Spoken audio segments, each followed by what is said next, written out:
ये कहानी है रमेश की। दिल्ली के शाहदरा डिस्ट्रिक्ट में रमेश रहता था।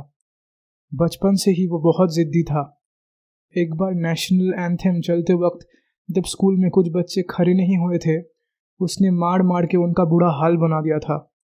वो निडर था, कोई भी सिचुएशन को बखूबी सुलझाने की क्षमता थी उसमें। जब उसके दोस्त डॉक्टर्स, इंजीनियर्स या फिर बिजनेसमैन बनने की कोशिश में थे, रमेश का मन आर्मी में पड़ा रहता था। वो अपने उम्र के बच्चों से बहुत ही अलग था। देश के लिए वो मर मिटने के लिए भी तैयार था। ग्रेजुएशन कंप्लीट करने के बाद जब वो आर्मी के लिए अप्लाई किया, लगभग हर सेगमेंट में वो फर्स्ट आया था। ट्रेनिंग खत्म होने के बाद उसे सियाचिन में भेजा गया। पूरे दिन के ड्रिल खत्म होने के बाद जब वो थका हुआ सो रहा था, अचानक उसने देखा कि कुछ लोग फेंस को तोड़ रहे हैं और इंडिया के बॉर्डर में घुसने की कोशिश कर रहे हैं। और एक आदमी घोड़ा लेके रमेश को बॉर्डर के पास ले जा रहे थे। रमेश को लगा जैसे कोई उसके सर पे हाथ रख उसको बुला रहा है। वो नींद से उठा और देखा कि वो तो सिर्फ एक सपना ही था।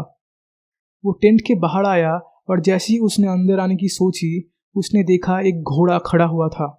ठीक वही घोड़ा जो वो सपने में देखा था। वो सोचा, इतनी बर्फ में ये घोड़ा कहाँ से आया।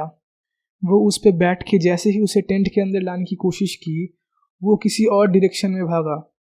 रमेश जितने भी कोशिश की उसे पीछे ले जाने की, वो उतनी तेजी से ऑपोजिट डायरेक्शन में भाग रहा था। बॉर्डर के पास जब वो पहुंचा, रमेश को एक आवाज़ सुनाई दी, जैसे कोई कुछ काट रहा था।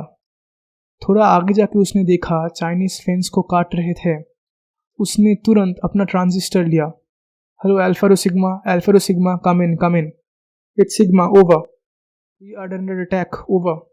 लोकेशन क्या है? फेंस की तरफ। You take cover, I am sending रेनफोर्समेंट्स।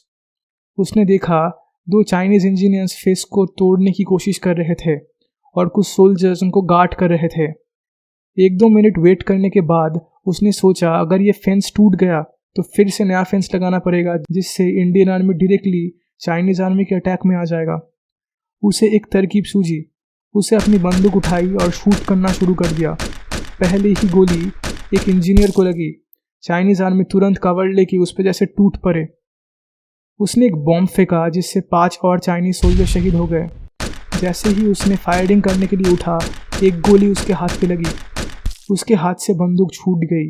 जख्मी रमेश कोशिश की फिर से बंदूक उठाने की, लेकिन वो उठा नहीं पाई। बॉर्डर के उस पार से हेवी फायरिंग हो रही थी। चाइनीज जल्द से जल्द कोशिश कर रहे थे कि वो फेंस टूट जाए और वो इंडिया पे घुस सके।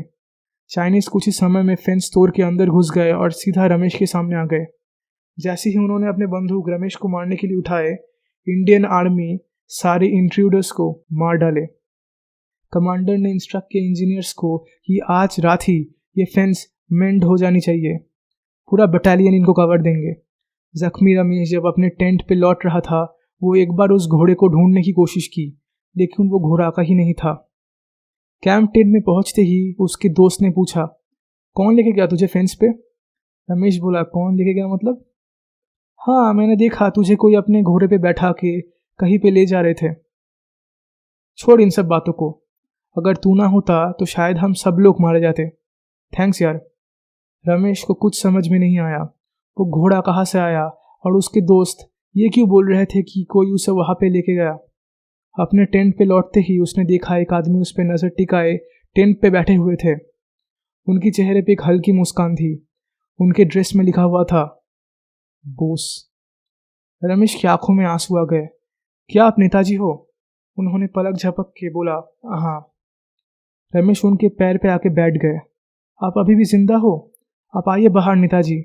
मैं सबको बोलूँगा कि आप प्लेन क्रैश में मारे नहीं गए थे। नेताजी ने रमेश को उठाए और बोले, मैं कभी नहीं मरूंगा।